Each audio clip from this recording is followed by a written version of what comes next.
I'm here with the Association of African Universities Television, AUTV. I just want to say that without the media, you won't know what's going on in the world. Even with the media, you sometimes don't know what's going on in the world.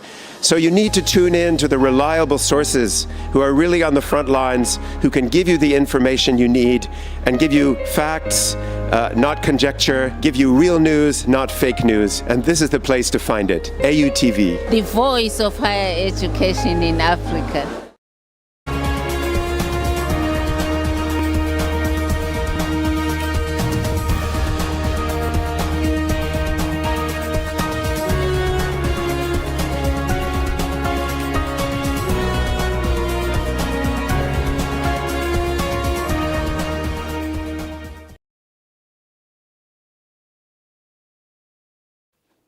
You're welcome to the Midweek News on AAUTV, and we're coming to you live from the headquarters of the Association of African Universities. And now to our top stories. In higher education, debate grows over a proposal to shorten university degrees. In health, our Ivorian Chocolatia elevates local chocolate to global spotlight. In business, global food cost increase again as energy prices rise.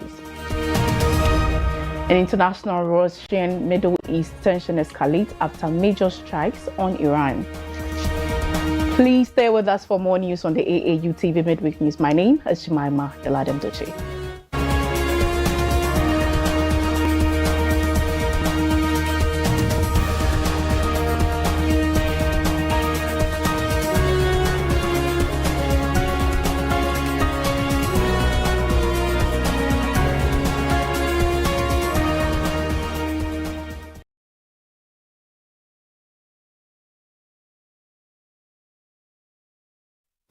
Welcome back from the break, and now to our news in detail.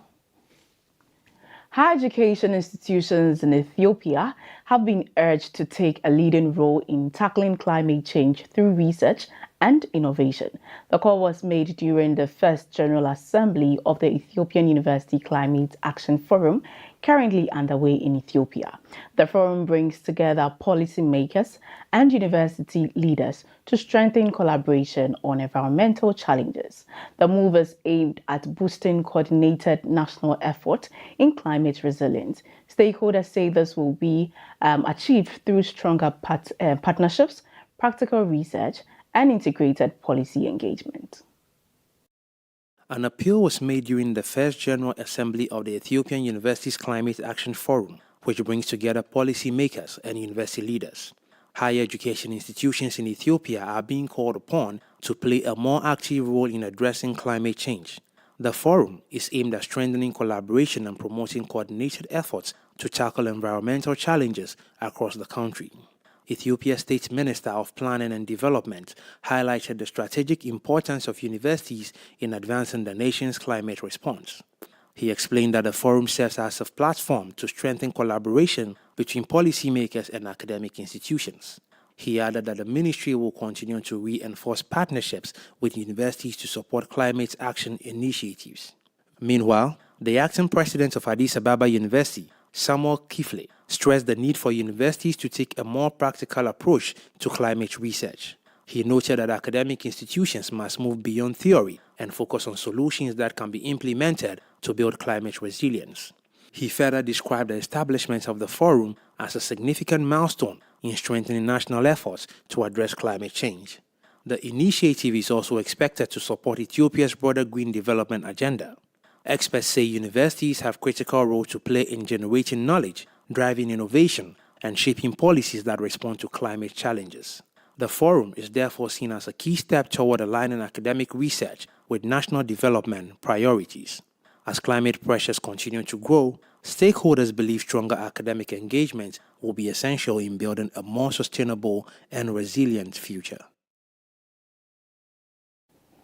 Still on higher education, a proposal to restructure Ghana's higher education system is generating nationwide debate after a university lecturer suggested reducing degree durations.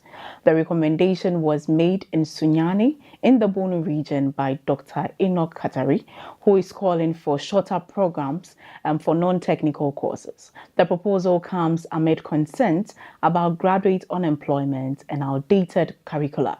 It suggests a shift from the traditional four-year model to a more focused two-year structure aimed at aligning education with job market demands and improving practical outcomes for students. Dr. Enoch Katiri, a senior lecturer at the College for Community and Organizational Development, has called for a major restructuring of the higher education system. Speaking in Sunyani in the Bono region, he argued that the current four-year university model is outdated, particularly for non-technical disciplines. He stated that the assumption that a longer duration automatically produces better graduates is no longer valid. He explained that the length of study should be determined by relevance rather than tradition. He added that in today's context, students are spending years studying theories that do not translate into employment or innovation. He further indicated that a degree structure lasting between 15 and 24 months could be sufficient for many non-technical courses if the curriculum is well designed and effectively delivered. Dr. Katiri warned that Ghana's higher education system risks becoming increasingly irrelevant without urgent reforms. He linked rising graduate unemployment to a mismatch between academic training and labor market needs. Data from Ghana Statistical Service shows that approximately 1.7 million Ghanaians between the ages 15 and 35 were unemployed in 2022. He noted that university graduates make up a significant portion of this figure. He also highlighted concerns for employers who say many graduates lack essential skills such as communication, problem solving, digital literacy, and entrepreneurship. Dr. Katiri stressed that current systems are preparing students for an economy that does not reflect present realities. He argued that teaching outdated theories over extended periods does not align with modern job demands. He concluded that Africa's slow pace of educational transformation is due to a failure to adapt system to local development needs, describing the current model as overly theoretical and disconnected from reality. In health, the Democratic Republic of Congo has officially declared its Mpox outbreak no longer a national emergency after months without new cases confirmed. The announcement was made on Thursday in Kinshasa as the country's health minister following a prolonged response to one of Africa's most severe outbreaks. Health authorities say the decision comes after successful containment efforts despite thousands of infections and deaths recorded during the peak of the crisis. The outbreak, driven by both human and animal transmission, had earlier prompted global concern, including international emergency declaration by the World Health Organization. The country's Minister of Health, Roger Kamba, made the announcement on Thursday in Kinshasa, stating that the outbreak has been brought under control following several months without new confirmed infections. Data from the African Centers for Disease Control and Prevention shows that the country recorded more than 161,000 suspected cases during the outbreak. Out of these, approximately 37,000 cases were confirmed through laboratory testing. At least 286 suspected deaths were reported. However, only 127 of these deaths were confirmed through laboratory analysis. Health officials say the decline in cases reflects sustained public health intervention and improved surveillance systems. Mpox is a viral disease caused by the monkeypox virus, which belongs to the same family as smallpox. It spreads mainly through close physical contact with infected persons or animals. According to the World Health Organization, symptoms often include skin rashes or lesions that can last between 2 to 4 weeks. These are usually accompanied by fever, headaches, muscle pain, back pain, fatigue, and swollen lymph nodes. The disease was first identified in 1958 in laboratory monkeys, with the first human case recorded in 1970 in the Democratic Republic of Congo. Since 2022, multiple African countries have experienced significant outbreaks, with the DRC being the most affected. Experts say transmission has occurred through both animal-to-human contact and sustained human-to-human spread. A new strain, known as Clade IB, later emerged in the region, raising further concerns. This led the World Health Organization to declare a public health emergency of international concern in August 2024. Researchers also identified that the virus could be transmitted through sexual contacts, adding complexity to containment efforts. Authorities in the DRC now say the situation is under control, but continue to urge vigilance to prevent future outbreaks.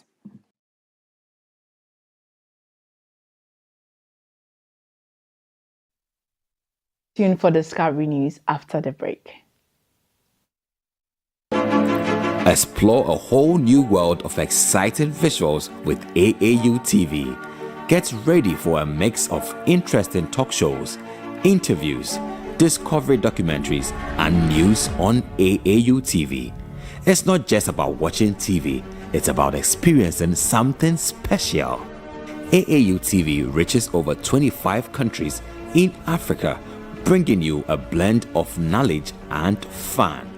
Learn about different cultures as you enjoy the shows. If you have events or want to showcase your business, we've got you covered. Watch AAU TV free-to-air channel on satellite. Connect with us on Facebook, Instagram, and X, formerly known as Twitter, at AAU TV.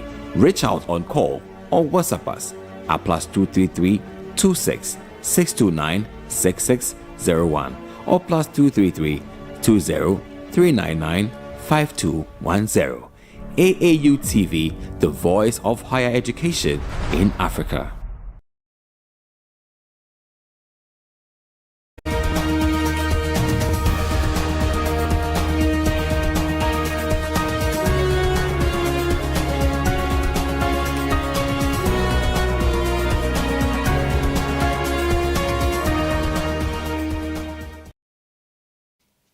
Welcome back from the break, and now to our discovery story. An Ivorian chocolatier is positioning Ivory Coast as a global chocolate producer through a locally built brand. The development is unfolding in Abidjan, where the entrepreneur Vivian Kwame has established a chocolate enterprise aimed at adding value to the country's cocoa resources. The initiative comes as the country seeks to move beyond raw cocoa export towards local processing. By combining international training with local production, the chocolatier is transforming cocoa into finished product while promoting youth empowerment and women's participation in the sector. Vivian Kwame is positioning the nation alongside leading chocolate producers through her brand, Chocovi. The West African country is already the world's largest cocoa producer, and Kwame is leveraging this position to build a made-in-Africa chocolate enterprise. After perfecting her crafts in Europe, she returned home to establish her workshop in Abidjan, turning her passion into a growing business. Her company focuses on producing cocoa locally, transforming raw beans into finished chocolate products. Kwame explained that Côte d'Ivoire has been a leading cocoa producer for nearly 4 decades, with production historically aimed at international markets. She indicated that the country now seeks to process more than half of its cocoa output locally, strengthening its economic value. She further emphasized that being based in a cocoa-producing country offers a unique advantage, from access to plantation to direct involvement in production. Beyond business, Kwame is also inspiring young people, encouraging them to believe in their ambitions and pursue success despite challenges.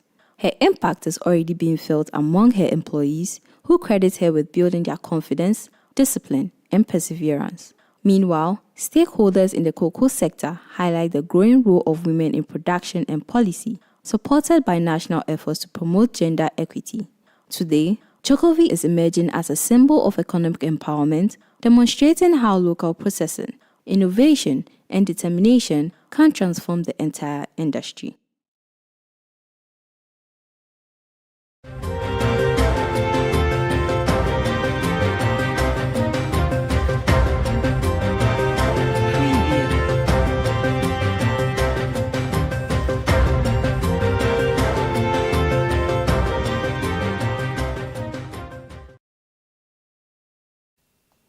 The national football team of the Democratic Republic of Congo has been given a hero's welcome after qualifying for the FIFA World Cup for the first time in over 5 decades. The celebration took place on Sunday in Kinshasa following the team's historic achievement. The qualification marks a significant moment of national pride after years of absence from the global stage. Thousands of fans flooded the streets to celebrate, while government officials honored the players with awards, highlighting the importance of victory for the national unity and morale. The national football team of the Democratic Republic of Congo, popularly known as the Leopards, arrived in Kinshasa on Sunday, marking their first appearance on football's biggest stage since 1974. What is usually a short drive from the airport to the city center turned into a nearly 4-hour journey. This was as tens of thousands of jubilant fans flooded the streets to celebrate their team's historic achievement. Supporters dressed in national colors lined the roads, waving flags, beating drums, and blowing vuvuzelas as the team bus slowly made its way through the capital. At an official reception, President Felix Tshisekedi praised the team's success and confirmed that each player had already received a car and a house from the government as a reward for their achievements.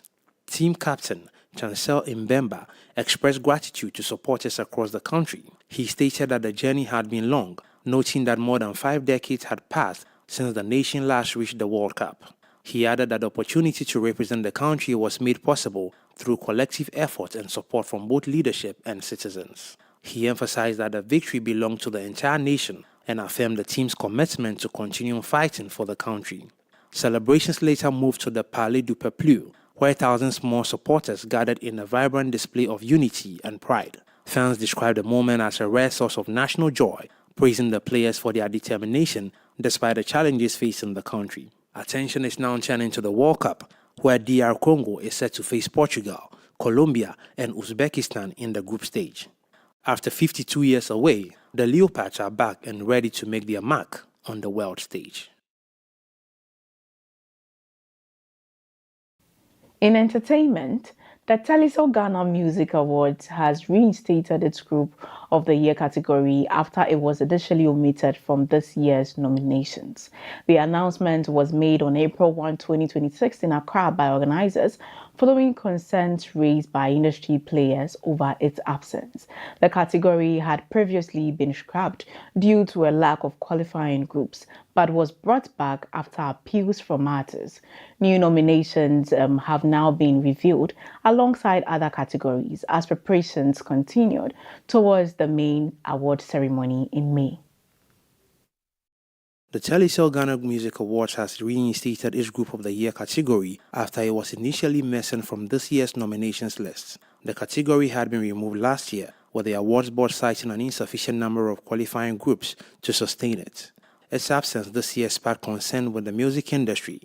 Ghanaian music duo Lali and Lola formally appealed to the board to reconsider the decision. Another group, Keche, also expressed concern over the omission. In response, organizers have now confirmed the return of the category. Robert Clark, head of public events and communications at Charterhouse, announced the nominations during an appearance on TV3's The Afternoon Show on April 1, 2026. The nominees of Group of the Year include Lali and Lola, Soul Winners, Keche, and Bethel Revival Choir. The award scheme also unveiled nominees for African Song of the Year. These include Laho 2 by Charlie Poppy, featuring Burna Boy, Kelebu by Rema, Nakupenda by TNC, Davido, Shode, and Scott's Mafuma. Chanel by Tyler, With You by Davido featuring Omale, and Joy is Coming by Fido. Another category, Music for Good, was also introduced, recognizing artists for using their music to address social issues. Nominees include songs by Nasir, Lali and Lola, Rama Black, and Opoku Brew. The 27th Telecel Ghana Music Awards is scheduled to take place on May 9, 2026.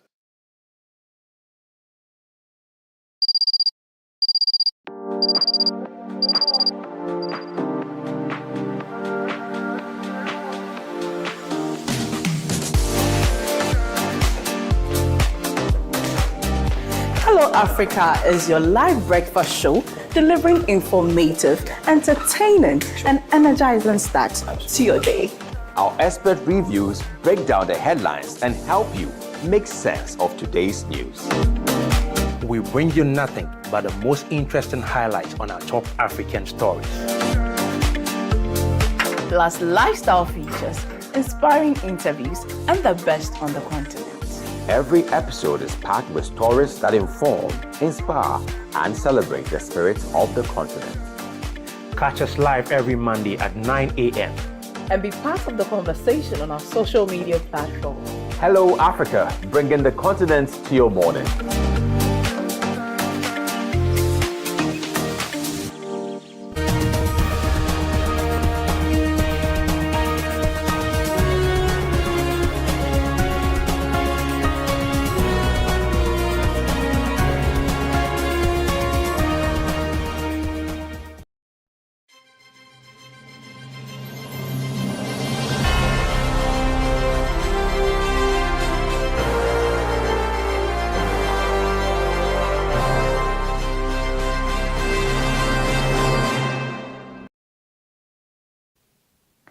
Global food commodity prices have increased for the second consecutive month, according to the Food and Agriculture Organization.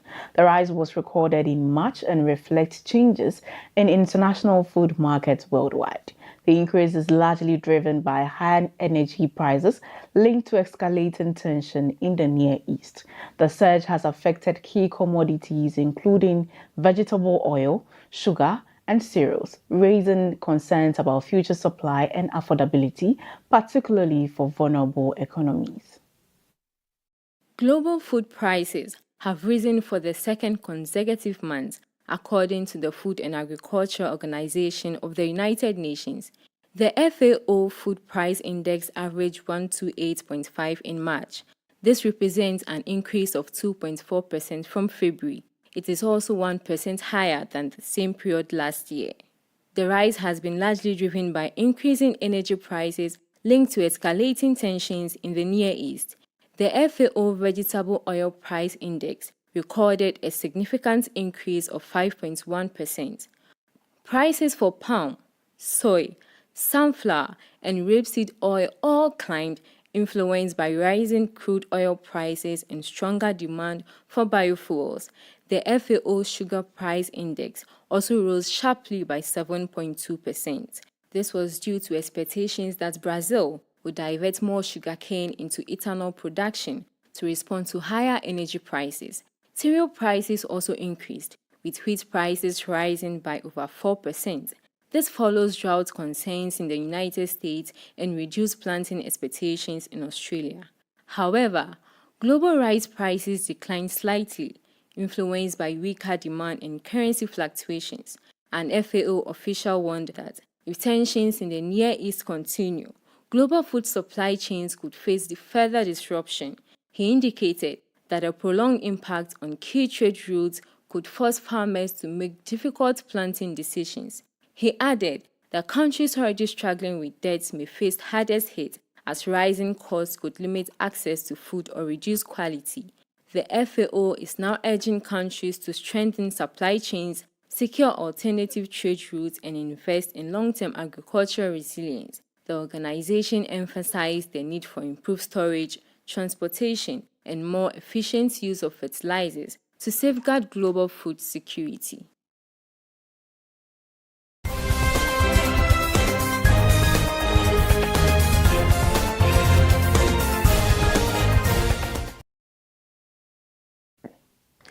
Tensions in the Middle East have sharply escalated following coordinated military strikes by the United States and Israel on Iran. The attack occurred on Monday across multiple Iranian cities, targeting key infrastructure and institutions. The escalation comes amid dispute over the closure of the Straits of Hormuz, a critical global oil passage. The strikes have resulted in casualties, infrastructure damage, and a retaliatory missile attack, raising fears of a wider regional conflict and humanitarian crisis. The United States and Israel launched attacks on multiple Iranian cities on Monday, targeting key infrastructure, residential areas, and academic institutions. At least 34 people were killed in the strikes, including 6 children. Among the sites affected was Tehran Sharif University of Technology, where laboratories and campus mosques were severely damaged. Iranian officials condemned the use of bunker duster bombs on the facility, describing the strike as an attack on science and human progress. The escalation follows a demand by US President Donald Trump for the full reopening of the Strait of Hormuz, a vital global shipping route that has remained blocked for weeks. The Israeli military also confirmed the destruction of a major petrochemical complex in Asaluye, a key hub for Iran's energy production. It reported the deaths of senior intelligence and Quad Force commanders during the operation. Humanitarian organizations have raised serious concerns after reports that medical workers and ambulances were caught in the crossfire. The International Federation of Red Cross and Red Crescent Society confirmed that 4 of its volunteers have been killed since the conflict began in late February. Iran's Atomic Energy Agency also confirmed strikes near nuclear facilities, describing the action as a threat to public health and scientific safety. In response, Iran launched multiple missile attacks targeting Israeli cities, including Tel Aviv and Haifa, resulting in casualties and property damage. Diplomatic efforts to end the conflict are ongoing, with mediators proposing a ceasefire plan. However, Iranian authorities have rejected current proposals, insisting that the Strait of Hormuz will remain closed unless there is a permanent end to the conflict and guarantees against future attacks. Thank you for staying with us, and we'll take a quick look at our headlines. In higher education, debate grows over proposals to shorten university degrees. In health, Ivory and chocolate elevate local cocoa to global spotlight. In business, global food costs increase again as energy price rise. In international, Russian Middle East tensions escalate after major strikes on Iran. Thanks for sticking with us on the AAU TV Midweek News. You can also get interactive with us on our various social media platforms, Association of African Universities on Facebook and YouTube. My name is Jemima Duladem Duchi. Have a lovely day.